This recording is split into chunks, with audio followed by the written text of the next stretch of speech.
प्रेम का बंधन है जो भाई की बहन के प्रति और बहन के भाई के प्रति परवाह करना सिखाता है। एक दूसरे के दुख दर्द दूर करने का संकल्प, रक्षा और वादों का प्रेम करने का ये त्योहार है। भारतवर्ष अनेक रीति रिवाजों, संस्कृति और त्योहारों का देश कहा जाता है। त्योहार एक ऐसा जरिया है जो कुछ न कुछ नया संदेश लेकर आता है। ऐसा ही एक संदेश हम आप सभी को इस नाटकीय रूप में प्रस्तुत कर रहे हैं।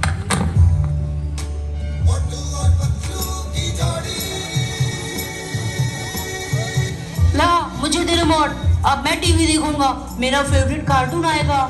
नहीं नहीं, मैं देखूंगी। पहले मुझे बार्बी डॉल की स्टोरी देखनी है। नहीं, मैं देखूंगी। नहीं, मैं देखूंगा। मैं देखूंगा।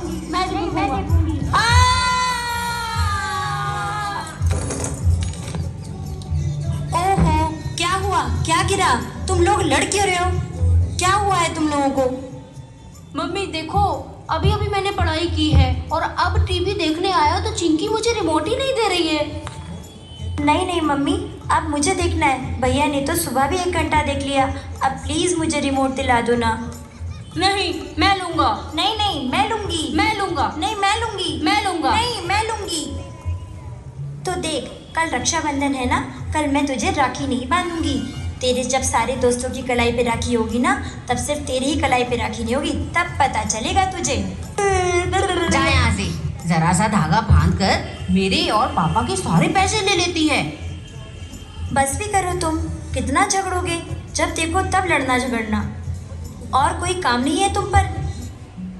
तो झगड़ा कर रहे हो तुम लोग? चैन से अखबार भी नहीं पढ़ने देते मुझे। आखिर तुम दोनों बताओगे कि मामला है क्या? क्या ना पिताजी, एक रिमोट के चक्कर में दोनों इतना बड़ा त्योहार रक्षाबंधन नहीं मनाना चाहते। समझाइए ना इन्हें। बच्चे ऐसा नहीं करते। राखी का त्योहार भाई बहन के प्रेम का प्रतीक है। तुम उसका बिल्कुल विपरीत कर रहे हो, जबकि इसे बड़े प्रेम और उत्साह के साथ मनाया जाता है। भला रक्षाबंधन के पर्व पर कोई ऐसा करता है क्या? चलो इसी संदर्भ में तुम्हें एक कहानी सुनाता हूं। हाँ दादाजी, हम भी कहानी सुनेंगे। सुनाइए सुनाइए।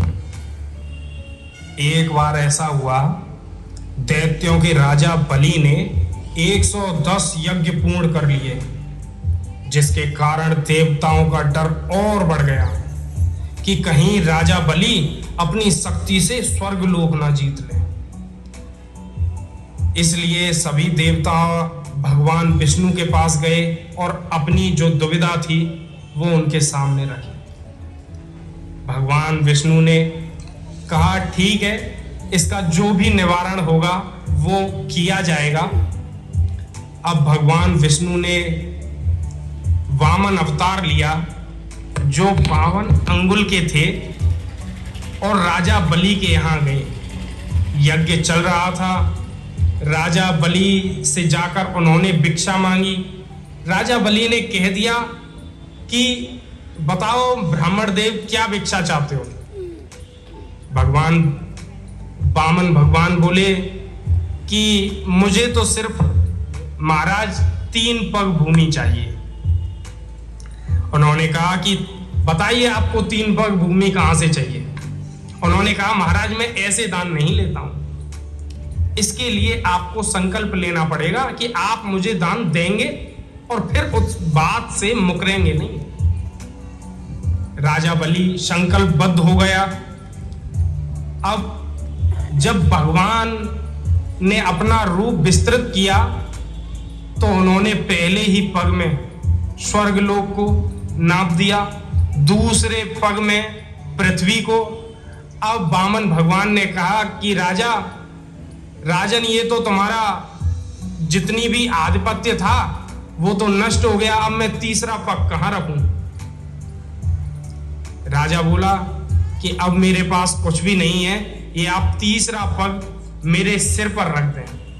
जैसे ही भगवान ने अपने चरणारविंद को राजा बलि के सिर पर रखा, राजा बलि सीधा रसातल में चला गया। लेकिन भगवान उसकी भक्ति से बड़े प्रसन्न हुए। भगवान ने कहा कि ऐसा दानी मैंने कभी नहीं देखा था। राजन, बताओ क्या वर मांगते हो? राजा बलि ने कहा कि महाराज, भगवान ऐसा वर चाहिए कि आप सदा मेरी दृष्टि के सामने रहें। वामन भगवान ने कहा तथास्तु, और ऐसा कहकर वो रसातल में ही राजा बलि के द्वारपाल बन गए। अब सृष्टि का संचालन रुक गया। लक्ष्मी जी की चिंता बढ़ गई। लक्ष्मी जी नारद जी के पास गईं कि इस समस्या का क्या समाधान हो सकता है। नारद जी ने कहा एक उपाय तो है, अगर आप बिल्कुल वैसा ही करेंगी तो इस समस्या का समाधान तो हो जाएगा देवी। अब जब लक्ष्मी जी राजा बलि के पास गईं तो उन्होंने बलि के हाथ में राखी बांधी और कहा कि महाराज, आज से आप मेरे भाई हुए। राजा बलि ने कहा कि अगर आज से मैं आपका भाई हुआ तो आप मेरी बहन हुई, बताइए मैं आपको क्या उपहार दूं। माता लक्ष्मी ने कहा कि उपहार में मुझे आपका ये द्वारपाल चाहिए। जिनको आपने अपना द्वारपाल बना रखा है वो सृष्टि के पालन करता है। राजा बलि ने भगवान विष्णु को माता लक्ष्मी के साथ भेज दिया। तब से ये भाई बहन का जो पवित्र त्योहार है रक्षाबंधन को मनाया जाता है। ये रक्षाबंधन श्रावण मास की पूर्णिमा के दिन आता है। समझे बच्चों? जी दादाजी। रक्षाबंधन का त्योहार तो ईश्वर भी मनाते हैं, और वो भी इतने प्रेम और स्नेह के साथ। दादाजी, हम भी इस त्योहार को बिना झगड़े के और प्यार के साथ मनाएंगे। ये हुई ना बात। तो इन दोनों का झगड़ा तो खत्म हुआ, वरना आसमान सर पे उठा रखा था। और इस तरह धीरे धीरे दोनों बच्चे बड़े हुए। बड़े होने के साथ उनकी शरारतें और झगड़े भी उतने ही बड़े होने लगे। एक दिन चिंकी ने गोलू को अपने दोस्तों के साथ मूवी देखने जाते हुए देखा। चिंकी आती है और कहती है, अच्छा गोलू, तुम मम्मी पापा को बिना बताए अपने दोस्तों के साथ मूवी देखने जा रहे हो? तुमको घर में बताना चाहिए था ना। अब मैं तुम्हारी ये हरकत पापा को बोलूंगी। ओ लच्चड़ी, इधर आ। तू पापा को ऐसा कुछ भी नहीं बोलेगी, समझी ना? अरे अरे अरे, रुक रुक रुक रुक जा जरा। जो तू पूरा दिन फोन में घुसी रहती है उसका क्या? तेरी भी बातें मैं बोल सकता हूँ मम्मी पापा से। आज तुझे माफ किया, मगर अगली बार से ऐसा नहीं करना। ओके बाबा। एक दिन गोलू ने अपनी सहेलियों के साथ चिंकी को पिज्जा पार्टी करते हुए देखा। अब गोलू चिंकी को बोलता है, अच्छा मैडम, तो तुम यहाँ हो? मैं तुमको सब जगह ढूंढाया, वो भी बिना बताए। अब तो तू गई। तेरी भी ये हरकत अब पापा को पता चलेगी। और वैसे भी तुझे पिज्जा खाने को डॉक्टर ने मना भी किया है। अब तो तू गई, अब देखना क्या होता है। अरे भैया, ओ भैया, प्लीज प्लीज प्लीज मत बताना, प्लीज प्लीज बताना।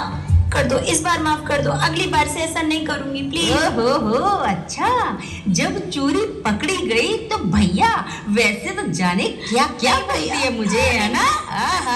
नहीं भैया, अब मजा तो अब आएगा। अरे नहीं भैया, प्लीज। और इस तरह एक दूसरे को समझाना, एक दूसरे की गलतियों को सुधारना, यही भाई बहन का प्रेम है। कहते हैं भाई बहन का प्यार इस दुनिया में सबसे खूबसूरत होता है। इसी प्यार को समर्पित है रक्षाबंधन का त्योहार। इस दिन बहनें अपने भाई की कलाई पर राखी बांधकर उसके सुख और समृद्धि की कामना करती हैं। वहीं भाई भी अपनी बहन को वचन देता है कि वो हमेशा उसके साथ रहेगा और उसकी रक्षा करेगा। हालांकि बदलते वक्त के साथ अब त्योहार मनाने के तरीके भी बदल गए हैं। आइए अब देखते हैं चिंकी और गोलू आगे क्या करते हैं। और इस तरह चिंकी और गोलू धीरे धीरे बड़े हो जाते हैं, लेकिन अब रक्षाबंधन के मायने ही कुछ अलग हो जाते हैं। बहन और भाई अलग अलग शहरों में नौकरी लग जाती है। आज की भाग दौड़ भरी जिंदगी में दोनों एक दूसरे से समय के अभाव में मिलने में असमर्थ होने के कारण इनकी दूरियां भी बढ़ जाती हैं। दादाजी की बचपन की सीख अब जिम्मेदारियों और दिखावे में कहीं दब कर रह गई थी। अब युग आधुनिक हो चुका था। फोन पर चिंकी और गोलू की रक्षाबंधन से कुछ दिन पहले बात होती है।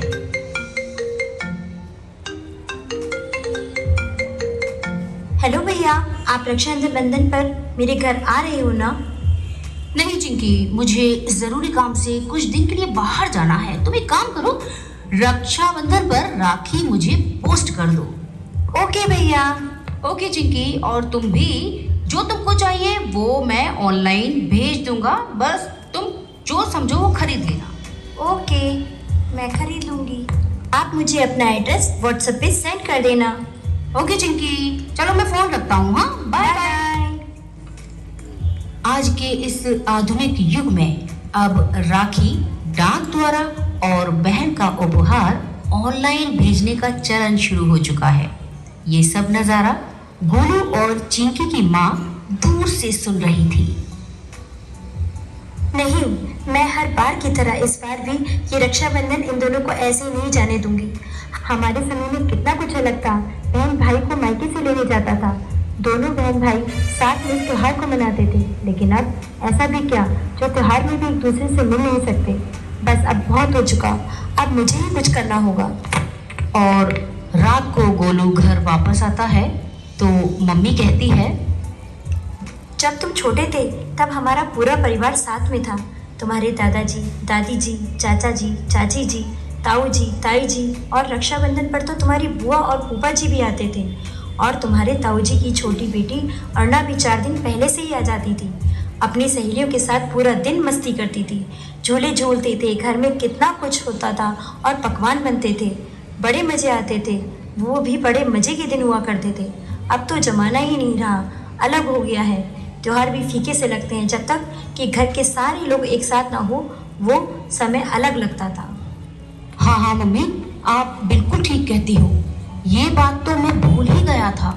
चिंकी और मैं भले ही खूब झगड़ते थे, लेकिन हर त्योहार हमारे साथ ही मने हैं। इस बिजी लाइफ में सब कुछ खो सा गया है। मैं भी बहुत मिस करता हूँ उन दिनों को। चलो इस बार मैं और आप चिंकी के यहाँ चलते हैं, उसको सरप्राइज देंगे। ओहो, लेकिन तुम तो कहीं काम से बाहर जाने वाले थे।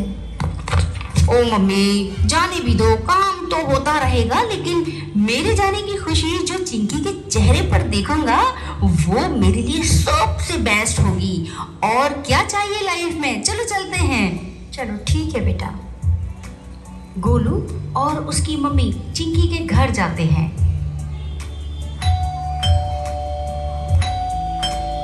ओहो, कौन है? अभी आती हूँ। पता नहीं कौन कौन सुबह सुबह चले आते हैं। एक तो मीटिंग अटेंड करनी है और अब ये दरवाजा भी खोलने जाओ। ओहो मम्मी, आप? मम्मी के पीछे से गोलू निकलता है। देख, मैं तेरे लिए रक्षाबंधन पर तेरे लिए एक गिफ्ट लाई हूँ। Oh, what a present surprise mom. मेरे भाई से बड़ा गिफ्ट मेरे लिए कुछ भी नहीं हो सकता। थैंक यू मामा। रेशम की डोरी बांधने से रक्षाबंधन नहीं हो जाता, बल्कि इसमें प्यार की मिठास जरूरी है। यही तो प्यार का प्रतीक है। सुख की छाँव हो या गम की तपिश, मीठी सी ताज हो या तीखी धुन, उजियारा हो या अंधकार, किनारा हो या बीच धार, बना रहे भाई तेरा मेरा प्यार। हैप्पी रक्षाबंधन।